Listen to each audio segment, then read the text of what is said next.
नमस्कार प्रिय मित्रों, एक बार फिर स्वागत है आपका हमारे इस YouTube चैनल ज्ञान गंगा सागर में। प्रिय मित्रों, आज फिर हम नई कहानी लेकर उपस्थित हैं आप लोगों के समक्ष। आज की जो कहानी है बहुत ही मोटिवेशनल है। आज हम बात करेंगे कि हर प्राणी के जीवन में 4 पत्नियां होती हैं। वो कौन कौन होती हैं?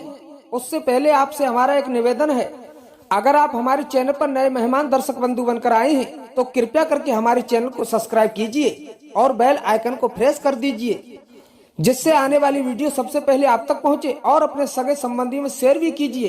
प्रिय मित्रों, कोई भी कहानी हो, कोई भी प्रसंग हो, उसे पूरा अवश्य सुनना चाहिए।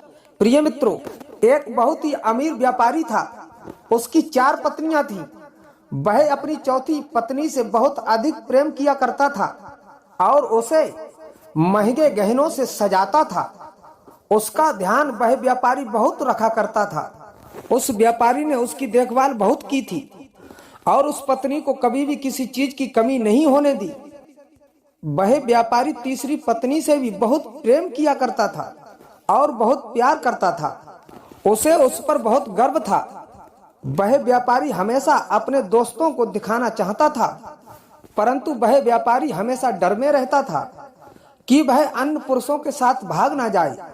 लेकिन वह व्यापारी अपनी दूसरी पत्नी से भी बहुत प्रेम किया करता था, अर्थात प्यार भी करता था।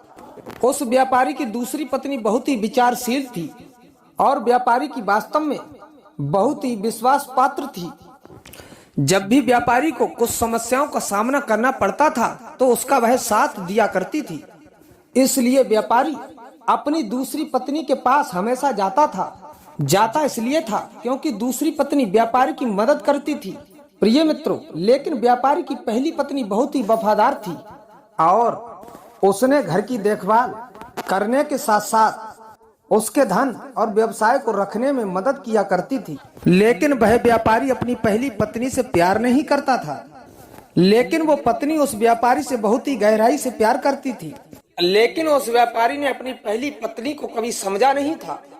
एक दिन व्यापारी बीमार पड़ गया और वह जानता था कि वह जल्द ही मरने वाला है। उस व्यापारी ने शानदार जीवन के बारे में सोचा और खुद से कहा, अब मेरे पास 4 पत्नियां हैं। जब मैं मर जाऊंगा तो मैं अकेला ही रहूंगा।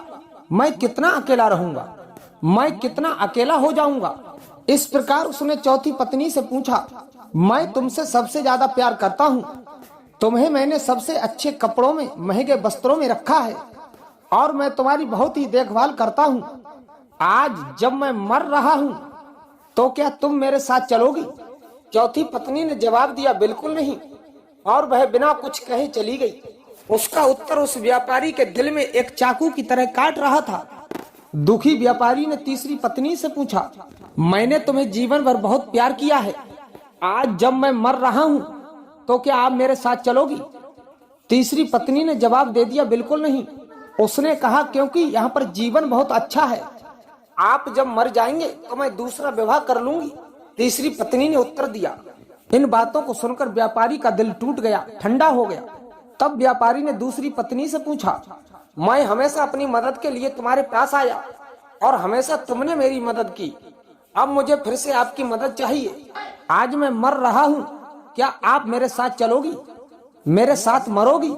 दूसरी पत्नी ने उत्तर दिया, मुझे क्षमा करें, मैं इस समय आपकी सहायता नहीं कर सकती, क्योंकि मैं ज्यादा से ज्यादा आपका अंतिम संस्कार कर सकती हूँ।